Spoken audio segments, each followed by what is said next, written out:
Hi everyone, welcome back with my channel, and today we're going to talk about how to handle difficult people with difficult questions. That means these people come to your life and ask you uncomfortable questions. These questions are very small, sometimes could be very intimate or could be very private. They are not supposed to talk about this, but sometimes they talk about that, and then it makes you feel, not really comfortable when you're being with them. It is not important if you need to handle this. It's just like if you know how to handle this question, it will make your life easier, and at the same time, you can also remain a healthy relationship with them. If you only meet them once in your life, or one or twice, it is not important that you need to remain this relationship. But if you have to deal with them every day, like it could be your client, it could be your neighbor, it could be your work colleague, or it could be your family members, and then situation could be more, like a little bit tensions that you really need to handle them with care.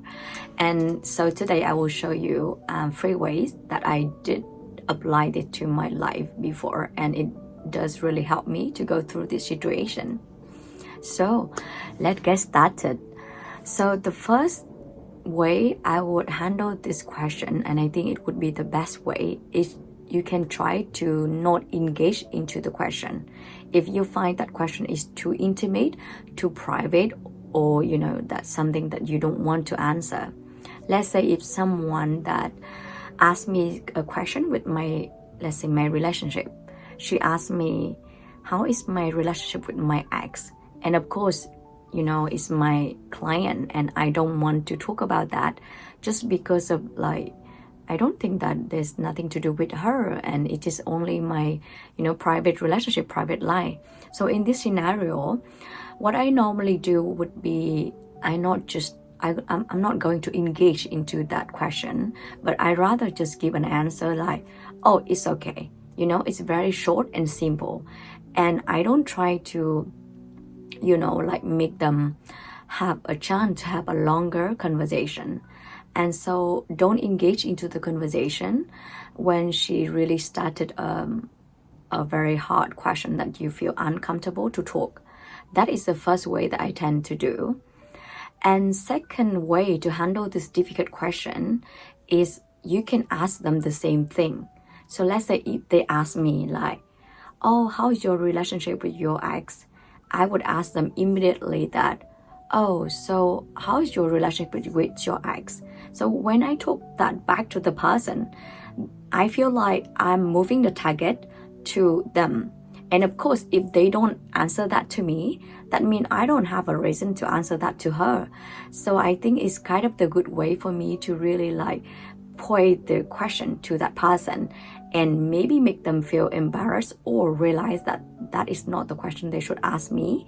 And believe me, sometimes it's work really well, but it doesn't mean you being rude or anything.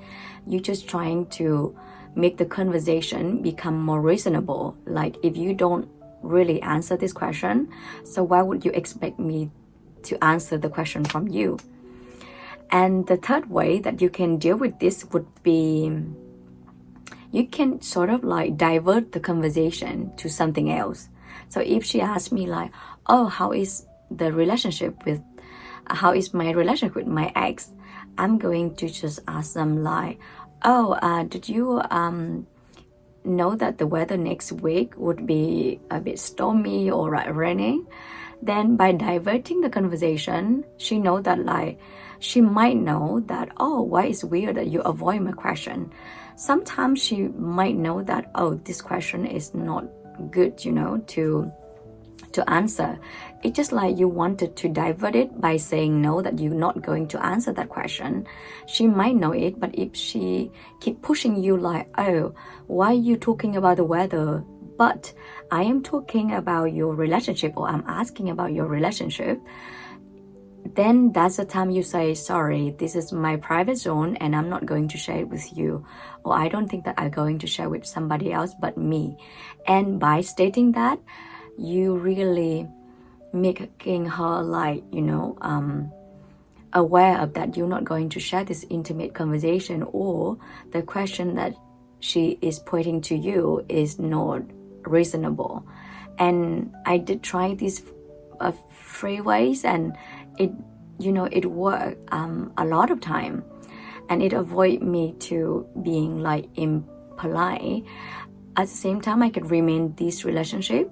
So when it asked me this question, I don't think they're going to ask me the second time or the third time I ever see them again, because they know how I handled it, that I'm not going to tell them anything because I'm a private person. But if they tend to ask you again, you would just using the same tactics to deal with them. And I hope that these sort of free ways will help you to go through your difficult time.